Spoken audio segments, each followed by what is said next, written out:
নমস্কার বন্ধুরা, আমি সোমা গোপালের হেসেল চ্যানেলে আপনাদের সবাইকে স্বাগত জানাই।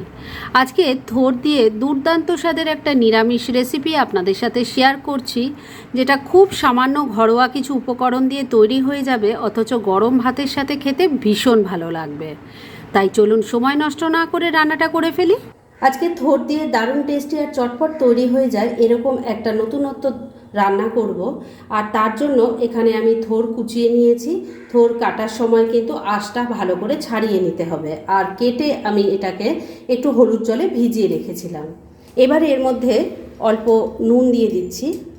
এবার এই নুনটা দিয়ে থোড়টাকে খুব ভালো করে মিশিয়ে এভাবে একটু চটকে রেখে দিতে হবে। এতে কি হবে, এর থেকে জলটা বেরিয়ে যাবে, থোড়টা সফট হয়ে যাবে আর রান্নাটাও খুব ফাস্ট হবে। নুন দিয়ে থোড়টাকে খুব ভালো করে চটকে নিয়েছি। এবার এটাকে ঢাকা দিয়ে এক সাইডে রেখে দেব আর নেক্সট স্টেপের দিকে এগোচ্ছি। কুচিয়ে রাখা থোড়টাকে তো নুন দিয়ে একটু ভালো করে চটকে নিয়ে এক সাইডে রেখে দিয়েছি, আর এবার মূল রান্না শুরু করছি। তবে এই রান্নাটা শুরু করার আগে এর একটা মশলা বানিয়ে নেব। সেজন্য কড়াইটা গরম করে এর মধ্যে দিয়ে দিলাম এক মুঠো চিনেবাদাম। ফ্লেমটাকে কমে রেখে এটাকে ড্রাই রোস্ট করে নিচ্ছি। 3-4 মিনিট সময় নিয়ে ফ্লেমটাকে একদম কমে রেখে বাদামগুলো ড্রাই রোস্ট করে নিয়েছি। এবার এটা নামিয়ে রাখছি। ঠান্ডা হলে এটা অল্প একটু জল দিয়ে ভালো করে বেটে নেব। বাদামগুলো ড্রাই রোস্ট করে রেখে দিয়েছি, আগেই বললাম ওটা ঠান্ডা হলে অল্প একটু জল দিয়ে বেটে নেব। এবার মূল রান্না শুরু করছি। তার জন্য কড়াইয়ে সরষের তেল দিয়ে গরম করে নিয়েছি। এর মধ্যে প্রথমেই একটু বড়ি ভেজে নেব। বড়িগুলোকে লাল লাল করে ভেজে তুলে নেব। বড়ি ভেজে তুলে রেখে দিয়েছি। এবার কড়াইয়ে যা তেল আছে তার মধ্যেই বাকি রান্না করে নেব। এর মধ্যে প্রথমেই দিয়ে দিলাম অল্প নুন, দিয়ে দিচ্ছি অল্প হলুদের গুঁড়ো। এবার এর মধ্যে একটু আলুর টুকরো ভেজে নেব, তাই দিয়ে দিলাম। এখানে আমি একটাই মিডিয়াম সাইজের আলু নিয়েছি আর সেটাকে টুকরো করে কেটে নিয়েছি। এবার ফ্লেমটাকে মিডিয়ামে রেখে আলুর টুকরোগুলো লাল লাল করে ভেজে নিয়ে তুলে রেখে দেব। আলুর টুকরোগুলো সব ভেজে তুলে নিয়েছি। আর এবার এই তেলের মধ্যে দিয়ে দিচ্ছি অল্প একটু কালো জিরে। আপনারা কালো জিরের জায়গায় সাদা জিরেরও ব্যবহার করতে পারেন। এর সাথেই যাচ্ছে একটা তেজপাতা, একটা শুকনো লঙ্কা। এবার ফোড়নটাকে একটু ভাজা ভাজা করে নিচ্ছি। ফোড়নটা ভাজা ভাজা হয়ে গেছে। এবার এর মধ্যে কিছু সামান্য মশলা দেব।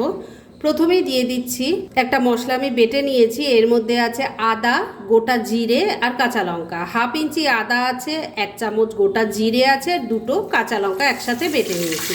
সেই মশলাটা দিয়ে দিলাম। দিয়ে দিচ্ছি অল্প হলুদের গুঁড়ো, স্বাদ মতো নুন দিয়ে দিচ্ছি। তবে নুনটা দেওয়ার আগে খেয়াল করবে, থোড় কিন্তু নুন দিয়ে চটকে রেখেছিলাম আর আলুগুলোও কিন্তু নুন দিয়ে ভাজা আছে।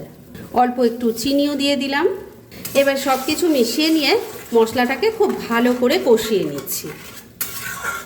ফ্লেমটাকে মিডিয়ামে রেখে মশলাটাকে খুব ভালো করে কষিয়ে নিয়েছি। এর থেকে এখন তেলটা সেপারেট হয়ে গেছে।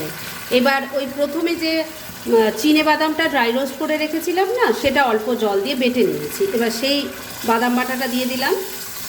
এটাকেও ভালো করে মিশিয়ে নিয়ে আর একবার খুব ভালো করে কষিয়ে নেব। বন্ধুরা, আপনারা আমার রেসিপি দেখার সাথে সাথে আমার ফেসবুক পেজ গোপালের হেসেল, তাতেও ভিজিট করতে পারেন। ডেসক্রিপশন বক্সে লিংক দেওয়া আছে। বাদাম বাটাটা দিয়েও মিনিট খানেক সময় নিয়ে ভালো করে কষিয়ে নিয়েছি। এবার এর মধ্যে প্রথমে ভেজে রাখা আলুর টুকরো দিয়ে দিলাম। মশলার সাথে ভালো করে মিশিয়ে কষিয়ে নিচ্ছি। এই রান্নাটা বন্ধুরা খুব ফাস্ট হয়ে যায় আর খেতে কিন্তু অসাধারণ হয়। গরম ভাতের সাথে একবার ট্রাই করে দেখুন, আশা করছি আপনাদেরও ভালো লাগবে। আলুর টুকরোগুলো দিয়েও মিনিট খানেক সময় নিয়ে মশলার সাথে খুব ভালো করে মিশিয়ে কষিয়ে নিলাম। এবার নুন দিয়ে চটকে রাখা থোড়টা দিয়ে দিচ্ছি।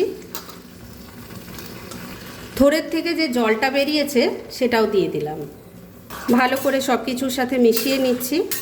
আপনারা তো নিশ্চয়ই বন্ধুরা থোড় দিয়ে অনেকে অনেক রকম রান্না করেছেন, কিন্তু এইভাবে যদি রান্নাটা না করে থাকেন তাহলে সবার কাছে আবারও রিকোয়েস্ট করছি, একদিন হলেও ট্রাই করুন আর তারপর কেমন লাগলো প্লিজ কমেন্ট করে জানাবেন। থোড়টা দিয়েও সব কিছুর সাথে ভালো করে মিশিয়ে নিয়ে মিনিট 2 সময় নিয়ে একটু রান্না করে নিলাম। এবার ফ্লেমটাকে লো আর মিডিয়ামের মাঝামাঝি করে দিয়েছি। এই ফ্লেমে ঢাকা দিয়ে দিয়েই কিন্তু রান্না করতে হবে, তাই ঢাকা দিয়ে দিলাম 3-4 মিনিটের জন্য। মিনিট 3 রান্নাটা করে নিয়েছি। এবার ঢাকা তুলছি। একটু নাড়াচাড়া করে নিচ্ছি। এবার মিক্সি ধোয়া সামান্য জল দিয়ে দিলাম, মিশিয়ে নিচ্ছি। এবার আবারও ঢাকা দিয়ে 3-4 মিনিট রান্না করে নিচ্ছি। মিনিট 3 রান্নাটা করে নিয়েছি। এবার ঢাকা তুলছি। আমি কিন্তু মাঝে দুবার ঢাকা তুলে একটু নাড়াচাড়া করে দিয়েছিলাম। সবজি কিন্তু মোটামুটি সিদ্ধ হয়ে গেছে ভালো মতো। এবার এর মধ্যে পড়বে ভেজে রাখা বড়ি।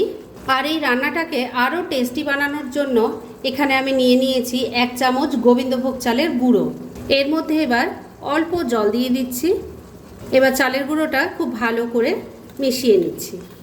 এবার গোবিন্দভোগ চালের গুঁড়োটা দিয়ে দিলাম। এর সাথেই যাচ্ছে 2 কাঁচা পাকা লঙ্কা। এবার সব কিছু খুব ভালো করে মিশিয়ে নিচ্ছি। এখন অনেকেই প্রশ্ন করতে পারেন গোবিন্দভোগ চালের গুঁড়োটা কেন দিলাম। এটা দিলে পরে টেস্ট তো অসাধারণ হবেই, আর এর টেক্সচারটাও কিন্তু খুব সুন্দর হবে। এই জন্যই তো বারবার বলছি, একবার ট্রাই করে দেখুন না কেমন লাগে। সব কিছু খুব ভালো করে মিশিয়ে নিলাম। এবার ফ্লেমটাকে ওই একই রেখে আবারও ঢাকা দিয়ে একটু রান্না করে নিতে হবে, কেননা যেসব উপাদানগুলো এখন পড়লো সেগুলো যাতে রান্নার মধ্যে ভালো মতো মিলেমিশে যায়, তার জন্যই। মিনিট 2 আবারও রান্নাটা করে নিয়েছি। এবার ঢাকা তুললাম। আমি কিন্তু মাঝে দুবার ঢাকা তুলে একটু নাড়াচাড়া করে দিয়ে নুন মিষ্টিটা চেক করে নিয়েছিলাম। আপনারাও দরকার হলে সেটা করে নেবেন। রান্না কিন্তু মোটামুটি রেডি হয়ে এসছে। তবে শেষ পর্যায়ে এর মধ্যে দিয়ে দেব একটুখানি ঘি। মিশিয়ে নিচ্ছি। ঘিটা ভালো করে মিশিয়ে নিয়েছি। রান্না এবার একদম রেডি। গ্যাসটা বন্ধ করে দিলাম। এবার মিনিট 2 জন্য এটাকে স্ট্যান্ডিং টাইমে ঢাকা রেখে দিচ্ছি, আর তারপর সার্ভ করে আপনাদের দেখাচ্ছি। ফ্রেন্ডস, আমার আজকের এই দুর্দান্ত স্বাদের থোড়ের ঘন্ট রেসিপি একদম রেডি হয়ে গেছে এবং আমি সার্ভ করে দিয়েছি। গরম ভাতের সাথে এটা খেতে ভীষণ ভালো লাগে। তাই দেরি না করে পারলে এটা আজই একবার ট্রাই করে ফেলুন, আর তারপর কেমন লাগলো সেটা প্লিজ কমেন্ট করে জানাবেন। এরকম ধরনের অনেক ভালো ভালো নিরামিষ রান্নার রেসিপি আপনারা গোপালের হেসেল সার্চ করলেই পেয়ে যাবেন, যার মধ্যে থেকে কিছু কিছু আমি সাজেস্টেড বক্সেও দিয়ে দেব, সেখান থেকেও আপনারা দেখে নিতে পারেন। তাই গোপালের হেসেল অবশ্যই ভিজিট করুন। আর আপনারা কেমন ধরনের রেসিপি চাইছেন সেটাও কিন্তু আমাকে জানাতে পারেন। আমি চেষ্টা করব সেই সব রেসিপিগুলো আপনাদের সাথে শেয়ার করার। আর আমার আজকের এই রেসিপি যদি আপনাদের ভালো লাগে আর ইউজফুল বলে মনে হয়, তাহলে যারা এখন আমার চ্যানেলটাকে সাবস্ক্রাইব করেননি তারা প্লিজ সাবস্ক্রাইব করুন। তাহলে আজকের মতো এখানেই শেষ করছি। পরদিন আবার এরকমই কোনো ভালো রেসিপি নিয়ে চলে আসবো। আপনারা সবাই খুব ভালো থাকুন, সুস্থ থাকুন।